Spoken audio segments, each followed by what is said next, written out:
iska sheeganaysaan baanu annana nahay haddaa doorataan inaa kuwa soo raacdan annana kuwaasaanu soo raacaynaayo ogaada haddii waxaanuna taageeraynaa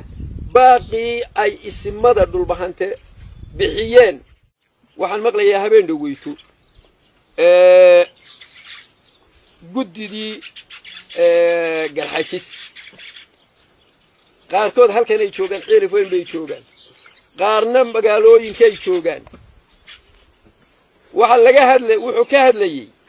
colaada ka soo cusboonaatay buqdharkayn oo uu leeyahay waa colaad qabiil waa reer lagu soo duulay waa walaalahayo ka dul qaadan mayno shirna garxajis waa ka yeelanaya garxajis annaga ka mid ahoo 7 sanadood ee dagaalkaasi nagu socday inta in la eg garxajis nooma oran waxna naguma tarin maantana inayna yiraahdaan kii aanu isdilaynay baanu walaalkaya ahoo aanu soo raacayna ku talagala annaguna ka kale ee dhinaca kale ka soo jeeda inaanu soo raacayno garxajisna waanu nahay qolada garxajis intaas baan iyagana ku dhaafayaa waxaan leeyahay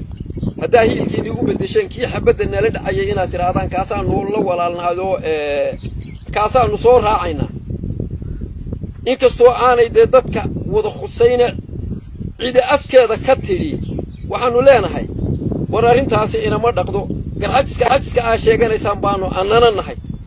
haddaa doorataan inaa kuwa soo raacdan annana kuwaasaanu soo raacaynaayo ogaada haddii kale waxaan soo jeedinayaa maanta annagu deegaan baanu joognaa waxaanu wada degannahay dhulbahanta xoolaha isugu kaaya jira dadka isugu kaaya jira deegaanka isugu kaaya jira dibina nama dhex taallo colaad in deegaanka yaga laga huriyo oo dab laga shidona ma ogolaanayno waxaanuna taageeraynaa baaqii ay isimada dhulbahante bixiyeen ee ahaan nabadgelyo annagu kaasaanu taageeraynaa ku shaqaynaynaa deegaanka yagana aanu ku haynaynaa ciddii deegaanka yagaa damacda inay xabad iyo dab la soo doonatona